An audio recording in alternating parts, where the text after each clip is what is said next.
Have you ever thought to yourself, I just wish I had more time in a day? If I could make that a reality for you, I would. But 24 hours is what we've got. So the question then becomes, how do you spend your time in a day? Most of us spend about 8 hours sleeping at night, or at least that's the goal. Another 4.5 hours, a whopping 4.5 hours, is the average amount of time we Americans spend scrolling on our phones every day. Not to mention the time we spend in school, at work, maybe raising a family, eating, doing chores, spending time doing hobbies we're passionate about, and connecting with those we have relationships with. American culture is filled with hustle and bustle. We do things that we want to do, things we need to do, and things that we feel societal pressure to do. This is why America is a doing society. We're focused on achievements, reaching our goals, and being action-oriented. But imagine if all of the doing in your life disappeared. Imagine the go, go, go and the autopilot light switch finally being turned off. This is where being comes in. Being looks like taking time to live in the present moment. It's doing the things that you love, that help you reset and refresh your brain. It might be watching the sunset while you walk on the beach. Maybe having a 2-hour meal with a friend that you haven't reconnected with in a while. Being is what brings us back into the present moment.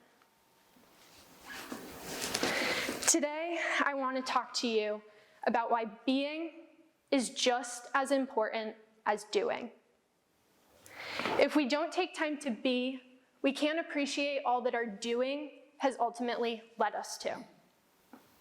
If we don't take time to celebrate that new job promotion, and we simply just keep doing until we reach the next one, we just keep going, and we don't appreciate the successes that we have. Taking a little bit more time to be, live in the moment, be grateful for what's happening in our lives, allows us to feel more content, a greater sense of mental clarity, and a more positive mood. Now I want you to imagine yourself on Bentley's campus where we are today. Imagine yourself going into an area, sitting in a chair outside, surrounded by academic buildings for 10 minutes. During these 10 minutes, you can't go on your phone, you can't talk to other people, you can't fidget, you simply have to sit and do nothing. What goes through your brain? As the students get out of class, they start filling into your general area.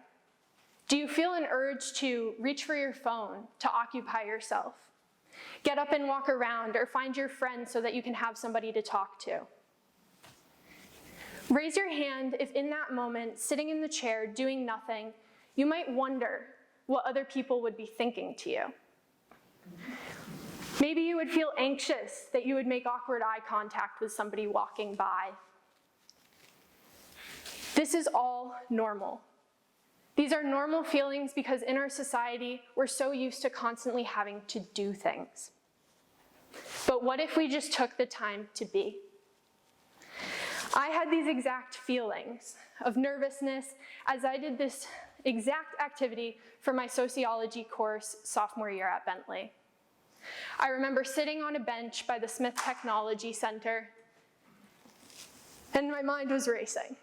I was thinking, what are people going to think? I'm on a campus where everybody's constantly going, and I'm sitting here awkwardly doing nothing by myself.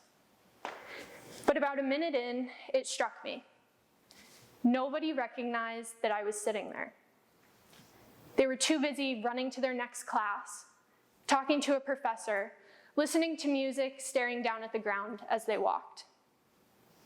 In that moment, I felt invisible, which was both wonderful as well as really unfortunate to think about. If we don't take time to simply be in our days, we miss out on the small as well as meaningful, larger moments in our lives. Right now, we're at Bentley. I'm a student at Bentley, and some of you are as well.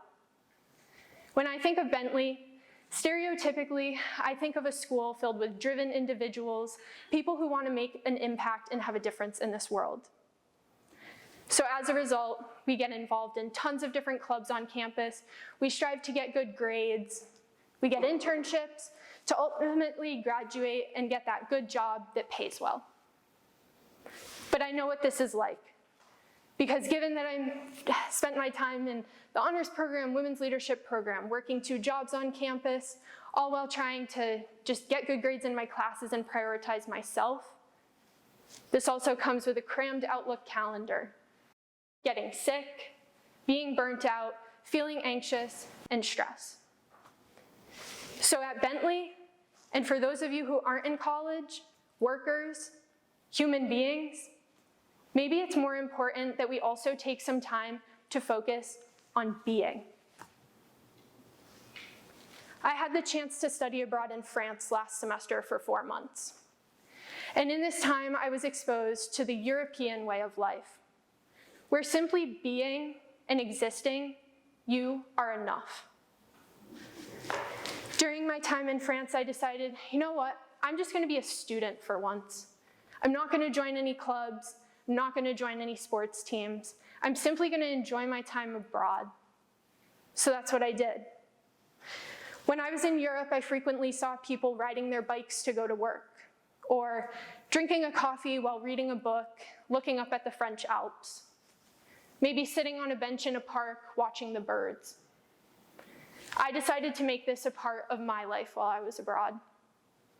I started going on hikes up the Fort de Bastille to look at the snow-capped mountains. Started reading my book more, and investing more time in the relationships that were important to me. What can you do in your life to help center yourself again? I know for me that my time in France was the most content and joyful I've felt in my 2.5 years being at college. But then I returned to Bentley in January. And all of a sudden, I was hit once again with all of the demands of American society, but most all of them are self-imposed. So that led me to decide to step away from both of my jobs on campus. I made the mistake of filling that new free time with homework and signing up for events that I didn't need to go to. But all of a sudden, it clicked. I just needed to take that free time to invest it in myself. Do the things that I'm passionate about. Do the things that help reset me mentally and fill up my cup to give me energy. Now I frequently go on walks around the neighborhoods by Bentley. I take time to meet with my professors and get to know them because that gives me joy. I go to dance classes and I've been reading more. What are the things in your life that bring you back to the present moment? Now, it doesn't have to be difficult. You can start with just 10 minutes of your day. Find something that you enjoy. Maybe it's meditating, going for a run. Take 10 extra minutes to talk to your kid and learn about what's going on in their lives. It can start small. As I said in the beginning of this talk, we each have 24 hours in a day. And the question then becomes, how do you spend your time in a day? The next time that you're waiting in line, maybe you don't pull your phone out from your back pocket. You simply wait in line, find stillness, and suddenly that business idea hits that you've been searching for months, maybe years. Being is filled with opportunities, and it creates more connection to yourself, those around you, your surroundings, leading you to feel more content within your own lives. If you need to hear it, I want to be the one to give you permission that you have the ability to be. You are enough, all of the doing set aside. Because being is just as important as doing, take more time in your life to simply be. Thank you.